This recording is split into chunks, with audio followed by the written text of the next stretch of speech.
तो अभी अपन ग्लाइकोलिसिस सीखने वाले हैं। ग्लाइकोलिसिस में क्या होता है, पहले फोटोसिंथेसिस होगा, उससे सुक्रोज बनेगा, उससे ग्लूकोज और फ्रक्टोज बनता है। ग्लूकोज और फ्रक्टोज क्या होते हैं, मेटाबॉलिक पाथवे में यूज़ होते हैं। ये जो पूरा हम लोग ग्लाइकोलिसिस यानी ईएमपी पाथवे है, जो कि है एमडेन मेयरऑफ पार्सन पाथवे है, वो एक मेटाबॉलिक पाथवे है जिसमें ग्लूकोज और फ्रक्टोज पार्टिसिपेट करते हैं। अभी हमें पता है ग्लूकोज 6 कार्बन से बनता है, C6H12O6। तो फिर ये 2 कार्बन में ये 3 कार्बन का 2 ठो पायरूवेट एसिड बना देगा। That is our goal, ATP release करना है और ग्लूकोज को आधा करना है। तो अगर 3 कार्बन है तो ये C3H4O6 बन जाएगा, सॉरी C3H4O3 बन जाएगा। अब इसमें जो 2 कार्बन एक्स्ट्रा H6 आना चाहिए, लेकिन 2 कार्बन जो एक्स्ट्रा है वो मेटाबॉलिक पाथवे में ही यूज़ हो जाएगा। ठीक है, अभी हम स्टार्ट करते हैं। तो यहाँ पे हमारे पास है 6 फर्स्ट स्टेप में हमारे पास है 6 कार्बन ग्लूकोज। सेकेंड स्टेप में हम क्या करेंगे, वो ग्लूकोज को हेक्सोकाइनेज की यूज़ करेंगे। हेक्सोकाइनेज यूज़ करने के लिए एटीपी एडीपी मतलब हमारा एनर्जी यूज़ हुआ। ठीक है, तो एनर्जी यूज़ करके हमने 6 कार्बन ग्लूकोज को चार्ज कर दिया फॉस्फेट लगा के, क्योंकि फॉस्फेट तो चार्ज ग्रुप है।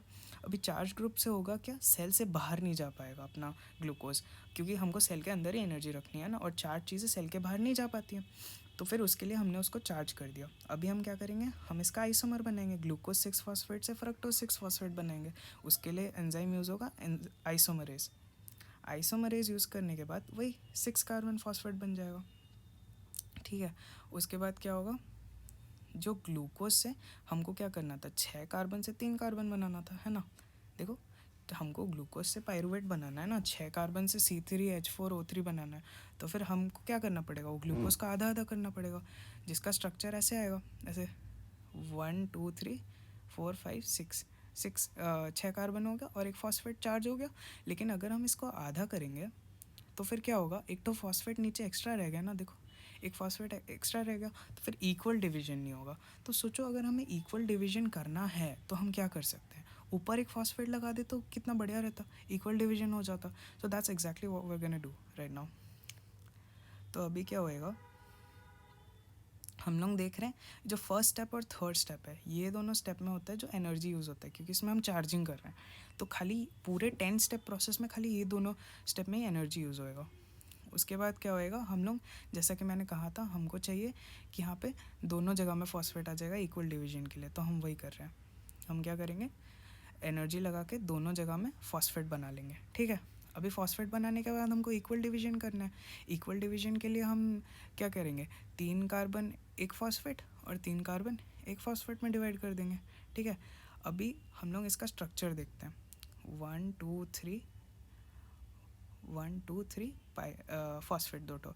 ठीक है, अभी हम इसको जब हाफ ऑफ करेंगे, इधर देखो बॉन्ड ब्रेकिंग हुआ, हाफ ऑफ किया। हाफ ऑफ करने से यहाँ पे एक एल्डिहाइड ग्रुप बन रहा है, देखो, और यहाँ पे एक कीटोन ग्रुप बन रहा है हाफ ऑफ करने के बाद। तो जो एल्डिहाइड ग्रुप है हम उसको बोलेंगे पागल।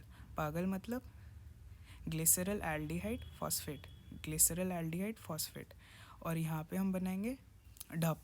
ढप होता है di hydroxy acetone phosphate. Acetone मतलब कीटोन, कीटोन ग्रुप है देखो वहाँ पे, तो डाई हाइड्रोक्सी एसीटोन फॉस्फेट बनाएंगे। उसके बाद क्या होगा, जो पागल है और जो ढप है वो दोनों हमको H+ देंगे। H+ क्यों देंगे, ताकि हम लोग क्या कर सकें, H+ लेंगे हम लोग दोनों से और उसको NAD में कनेक्ट कर देंगे। अगर NAD को प्रोटोनेट करा दिया तो फिर NADH + H+ बन जाएगा। NADH + H+ हमें क्यों चाहिए, हमें NADH एज अ कॉम्पाउंड क्यों चाहिए, हमें NADH एज अ कॉम्पाउंड इसलिए चाहिए क्योंकि NADH से हमें एक NADH से 3 ATP मिलता है। Wasn't that our whole purpose. तो फिर हम लोग NADH बना लेंगे। NADH बनाने के बाद हमारे पास 3 कार्बन फॉस्फेट बन गया।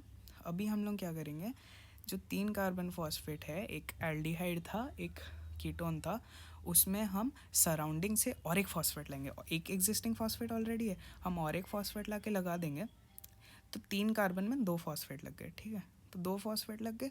उसके बाद क्या होएगा, देखो सराउंडिंग से हम फॉस्फेट ला के लगाए तभी 2 फॉस्फेट बन गया। ठीक है, अभी हम क्या करेंगे, जो बाई फॉस्फेट्स है उससे हम फॉस्फेट बना देंगे। हम फॉस्फेट एक लगाएंगे और एक फॉस्फेट निकाल देंगे। हम जब निकालेंगे फॉस्फेट को तो हमारे पास एटीपी बनेगा, मतलब एटीपी बनेगा तो हमारी एनर्जी रिलीज़ होगी। हमारे 2 ही स्टेप हैं, एक ये वाला स्टेप है 7th स्टेप, और एक है हमारा 9th स्टेप जहाँ पे हमारा वो बनता है एनर्जी। फर्स्ट और सेकंड स्टेप में हमारा क्या था, एनर्जी यूज़ हुआ था 2 ATP, अब यहाँ पे 2 NADH बने हैं तो 6 ATP बनेगा। यहाँ पे एनर्जी 3 ATP बनेगा, नीचे एनर्जी 3 ATP बनेगा, देखना ठीक है। यहाँ पे एनर्जी बनेगा, यहाँ पे एनर्जी बनेगा। उसके बाद क्या होएगा, जब हमने इससे फॉस्फेट निकाल दिया है तो हम लोग के यहाँ पे जब हमने इससे फॉस्फेट निकाला है, पहले हमने फॉस्फेट यहाँ पे हमने एक फॉस्फेट ऐड किया, ठीक है। अभी हम एक फॉस्फेट सब्सट्रैक्ट कर दिए। अभी हम तीसरा क्या करेंगे, फॉस्फेट का लोकेशन चेंज कर देंगे। देखो फॉस्फेट का लोकेशन चेंज कर देंगे। पहले 3 फॉस्फेट था, अभी हम लोग को 2 फॉस्फेट चाहिए तो हम 2 फॉस्फेट कर देंगे। पहले तीसरे पे फॉस्फेट था, अभी 2 फॉस्फेट है। जब तीसरे पे फॉस्फेट था तो एक एसिड था, फॉस्फोग्लाइसरिक एसिड था, क्योंकि हम कीटोन में फॉस्फेट लगाए थे, फिर एल्डिहाइड में फॉस्फेट लगाए थे तो ग्लाइसरिक एसिड था। अभी 2 पे लगाए तो इसको हम ग्लाइसरेट बोलेंगे, ठीक है। उसके बाद पेप बनेगा which is phosphoenol pyruvate. Phosphoenol pyruvate, उससे क्या बोलेंगे हम लोग, पाइरुविक एसिड बना लेंगे। जैसे उसका न्यूमोनिक है PEP C, PEP 3C, 3 carbon pyruvic acid और pyruvate. That was our goal. अभी हम शॉर्टकट में समझते हैं। हमारे पास 10 स्टेप है, ठीक है। फर्स्ट स्टेप में हम 6 कार्बन का एक ग्लूकोज लेंगे, उसको चार्ज कर देंगे, फिर उसका आइसोमर बना देंगे, ठीक है। वहाँ पे 2 फॉस्फेट नहीं लगेगा, एक ही फॉस्फेट लगेगा, वो गलती से बना है। तो इन दोनों स्टेप में एनर्जी लॉस होगा। उसके बाद क्या होगा, देखो हमने बनाया एक 6 कार्बन, फिर 6 कार्बन फॉस्फेट, फिर 6 कार्बन फॉस्फेट, एक ग्लूकोज का एक फ्रक्टोज का, फिर हम इसको डाइफॉस्फेट बना देंगे, इसमें एनर्जी लॉस होगा, ठीक है। तो फिर उसके बाद हम क्या करेंगे, उन दोनों को हाफ हाफ कर देंगे, तो क्या होगा, एक पागल बनेगा, एक ढाप बनेगा, उससे NADH आएगा, पागल बनेगा, ढाप बनेगा, फिर हम उसमें पाइरुविक एक फॉस्फेट ऐड कर देंगे। फॉस्फेट ऐड करने से फिर क्या होएगा, 3 कार्बन फॉस्फेट था पागल और ढाप, वो बन जाएगा बाईफॉस्फेट, ठीक है। 3 कार्बन ट्रायोज बाईफॉस्फेट बन जाएगा, फिर हम उससे फॉस्फेट निकाल लेंगे तो एनर्जी बनेगा, तो 3 कार्बन फॉस्फेट बन जाएगा। उसके बाद क्या होगा, 3 कार्बन फॉस्फेट बन जाएगा, फिर हम लोग उसका फॉस्फेट का लोकेशन चेंज करेंगे, 3 कार्बन से 2 कार्बन में, फिर आएगा पेप, फिर आएगा 3C विच इज़ पेप्सी। तो हम लोगों का शॉर्ट फॉर्म में क्या हुआ, पहले ग्लूकोज आया, फिर ग्लूकोज फॉस्फेट आया, फिर ग्लूकोज फॉस्फेट आया, फिर क्या बोलते हैं, सॉरी 6 कार्बन बाईफॉस्फेट आया, फिर उसको हाफ कर दिया तो 3 कार्बन फॉस्फेट आया, फिर 3 कार्बन बाईफॉस्फेट आया, फिर एनर्जी रिलीज़ हुई, 3 कार्बन फॉस्फेट आया। उसके बाद उसका चेंज हुआ तो 3 कार्बन फॉस्फेट आएगा, फॉस्फेट लोकेशन चेंज होने का, फिर पेप आएगा, फिर 3C आएगा। लास्ट में कैलकुलेशन है, अपने को ग्लूकोज लिए थे, अपने 2 NADH बना था, तो ग्लूकोज में हमें फर्स्ट सेकंड स्टेप में ATP लॉस हुआ, 7th 9th स्टेप में 4 ATP मिला, तो हमारे पास आ जाएगा नेट 2 ATP 4 - 2, और 2 NADH से हमको 3 × 6 ATP मिल जाएगा, तो टोटल ऑल इन ऑल हमको 8 ATP बनता हुआ यहाँ पर दिख जाएगा।